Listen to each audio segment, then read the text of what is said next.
Okay, so to demonstrate the flying speeds that we saw in the last slide, let's actually make a paper airplane and see exactly how this is done. So I got an 8.5 11 sheet of paper here, which I'll fold, and you can do this later by yourself. And this is a pretty traditional paper airplane, pretty easy to make. It's important that you have good printer paper though, and you really be aware of any wrinkles and stuff that you put in the folds, because it is pretty sensitive.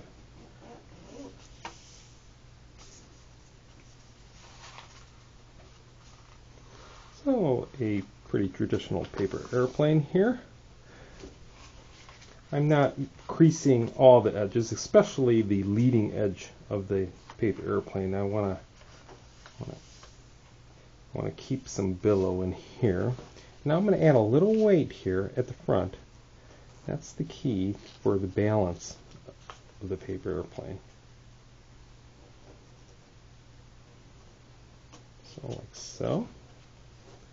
And now I'll fold it over here like so. And then like this. And like this. So now we have our paper airplane. I'll bring up the wings a little bit, called dihedral. That adds stability. If you find your airplane not quite being stable in flight, just bring up the wings up a little bit like this, and that will help. Okay. So here's our constructed glider. So what is trim? Trim is simply the balance point of the glider. That is, the place where it would balance in the air with you neither pulling in nor pushing out on the bar. If I could balance this glider on my finger, it would orient itself in such a way so that it would have certain flying characteristics. So trim is simply the balance point. So this is how the airplane flies at trim. Later we'll add a little weight to the nose to see how it flies otherwise. But here we go, flying at trim. So now we're going to add a little weight to the glider's nose to make it fly faster than trim. Putting a little weight under the nose here, see, little sheet of paper, that's all it takes. And now let's see how it flies a little faster than trim. This is equivalent to you pulling in the bar, moving your body forward on the hang glider.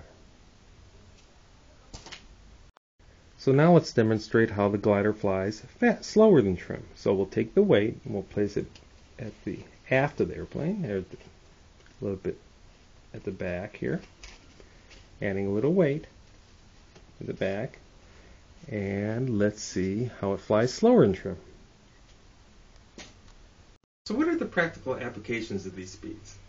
Well, say for instance we launched off a mountain, and everything between where we launched from and that second marker was trees. What speed would you want to fly considering what you just saw?